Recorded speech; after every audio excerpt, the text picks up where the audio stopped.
Okay, हम यहाँ पे पढ़ने वाले हैं पॉलीसेक्राइड। उसमें आ जाता है starch, cellulose and glycogen. Pauli's हम डाइसेक्राइड्स और मोनोसेक्राइड्स कर चुके हैं। अगर आपको वीडियो जाकर देखना है हमारे चैनल पे है, आप देख सकते हो। ठीक है, पॉलीसेक्राइड में पढ़ लेते हैं। Contain large number of monosaccharide units join together by glycoside linkage. इसमें large number of monosaccharide units होती हैं। ठीक है, these are the most commonly encountered carbohydrates in nature. ठीक है, ये मोस्ट कॉमनली एनकाउंटर्ड कार्बोहाइड्रेट होता है नेचर में। एक्ट एज फूड स्टोरेज और स्ट्रक्चर मटेरियल। ठीक है, फूड स्टोरेज में ये हमारे यूज होते हैं, एक्ट करते हैं एंड स्ट्रक्चर मटेरियल में। ठीक है, अब देखो फर्स्ट हम पॉलीसेक्राइड पढ़ लेते हैं। हमारा starch, main storage polysaccharide of plant. ये मेन स्टोरेज पॉलीसेक्राइड होता है प्लांट में। ठीक है, most important directory source for human beings. ठीक है, found in cereals, roots, tuber.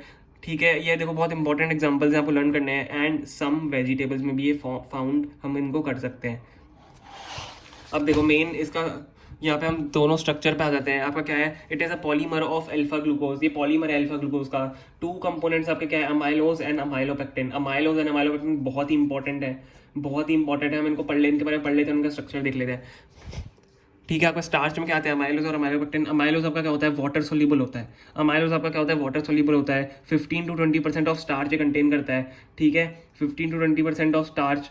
ठीक है, it is long unbranch chain with 200 to 1000 units of alpha D glucose units held by carbon 1 and carbon 4 glycoside linkage. इसमें आपके देखो मैंने यहाँ पे ये बनाया हुआ है, ये ब्रैकेट्स और बनाए हुए हैं, और ये आगे कंटिन्यू हो रहा है, एन नंबर्स ऑफ यहाँ पे कंटिन्यू हो रहे हैं। तो आपके क्या होगा यहाँ पे, ये आपका क्या हो गया, अमाइलोज हो गया। आपका अल्फा डी ग्लूकोज का स्ट्रक्चर है, अल्फा डी ग्लूकोज का स्ट्रक्चर है, अल्फा डी ग्लूकोज का स्ट्रक्चर ऐसे चलता रहेगा ये 200 to 1000 यूनिट्स में।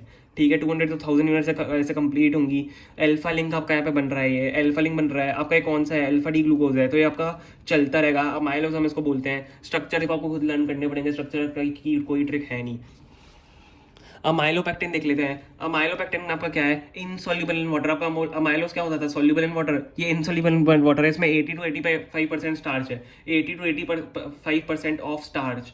ठीक है, amylopectin is 80 to 85% of starch. Amylose हमारा क्या है, 15 to 20% of starch. It is a branch chain. Amylose हमारा क्या होता है, अनब्रांच चेन है। It is a branch chain of polymer of alpha D glucose unit.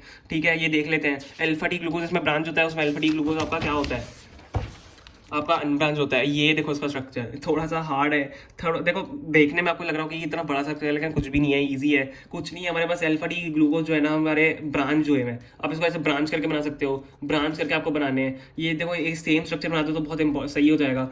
Same structure बना दो तो बहुत सही हो जाएगा। आपका क्या है, ये अल्फा लिंक यहाँ पे बन रही है। अल्फा लिंक, अल्फा लिंक, ये भी आपकी अल्फा लिंक है। तो अल्फा लिंक बन रही है हमारी, अल्फा डी ग्लूकोज हमारे ब्रांच्ड है। ठीक है, तो ये आपका क्या हो गया, अमाइलोपेक्टिन का यहाँ पे स्ट्रक्चर हो गया। अमाइलोज एंड अमाइलोपेक्टिन हम खत्म कर चुके हैं। अब हम आ जाते हैं सेल्यूलोज पे। सेल्यूलोज आपका सेकंड पॉलीसेक्राइड। ठीक है, it occurs exclusively in plants. आपने सेल्यूलोज का नाम पहले भी सुना होगा। ये प्लांट्स में बहुत ज़्यादा पाया जाता है। Most abundant organic substance in plant kingdom. ठीक है, मोस्ट अबेंडेंट ऑर्गेनिक सब्सटेंस है प्लांट किंगडम में। It is constituent of cellulose of plant. ठीक है, cellulose is a straight chain polymer of beta D glucose. Beta D glucose का straight chain polymer है। हमारे देखो अमाइलोज और अमाइलोपेक्टिन मतलब स्टार्च हमारा क्या था, अल्फा डी ग्लूकोज था। सेल्यूलोज में हमारा क्या आ रहा है, बीटा डी ग्लूकोज यहाँ पे आ रहा है। Glycosidic linkage between carbon 1 and carbon 4 और ग्लूकोज इसमें है।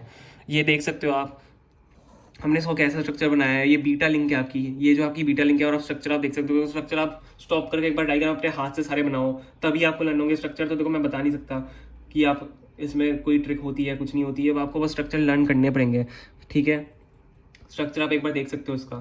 ठीक है, आगे बढ़ते हैं। अब हम लास्ट पे आ जाते हैं ग्लाइकोजन। थर्ड हमारा क्या है, ग्लाइकोजन है पॉलीसेक्राइड। पढ़ लेते हैं। ग्लाइकोजन देखो बहुत इजी है। Carbohydrate are stored in animal bodies as glycogen. Carbohydrate जो है आपके, वो स्टोर होता है एनिमल बॉडी में एज ग्लाइकोजन। ठीक है, it is also known as animal starch. Animal starch की तरह भी माना जाता है। ठीक है, के नाम से भी माना जाता है। Structure similar to amylopectin and it is rather more highly branch. Amylopectin का जैसे सेम स्ट्रक्चर होता है, जैसे हमने ब्रांच स्ट्रक्चर देखा था, लेकिन ये बहुत ज़्यादा ब्रांच हो सकता है। ठीक है, it is present in liver muscles and brain. ठीक है, लीवर मसल और ब्रेन में प्रेजेंट होता है आपका। It is present in liver muscle brain, हमें पढ़ चुके हैं। When body needs glucose, enzymes break in glycogen, break the glycogen down to glucose. ठीक है, व्हेन बॉडी नीड्स ग्लूकोज, हमें ग्लूकोज ही होता है, तो एंजाइम्स क्या करते हैं, ग्लाइकोजन को ब्रेक कर देते हैं ग्लूकोज में। तो ग्लाइकोजन हमारे बॉडी में स्टोर होता है। जब हमें ग्लूकोज चाहिए होता है तो हम एंजाइम क्या करते हैं, ग्लाइकोजन को ब्रेक करके ग्लूकोज में कन्वर्ट कर देते हैं। ठीक है, glycogen is found in yeast and fungi. Yeast and fungi में ये फाउंड होता है। तो हमने यहाँ पे क्या कर लिया है, हमने यहाँ पे क्या कर लिया, हमने कंप्लीट कर लिया यहाँ पे पॉलीसेक्राइड्स, ठीक है। डाइसेक्राइड भी हम कर चुके हैं, मोनोसेक्राइड भी आप कर चुके हैं, आप जाके वीडियोस हमारे चैनल पे देख सकते हो।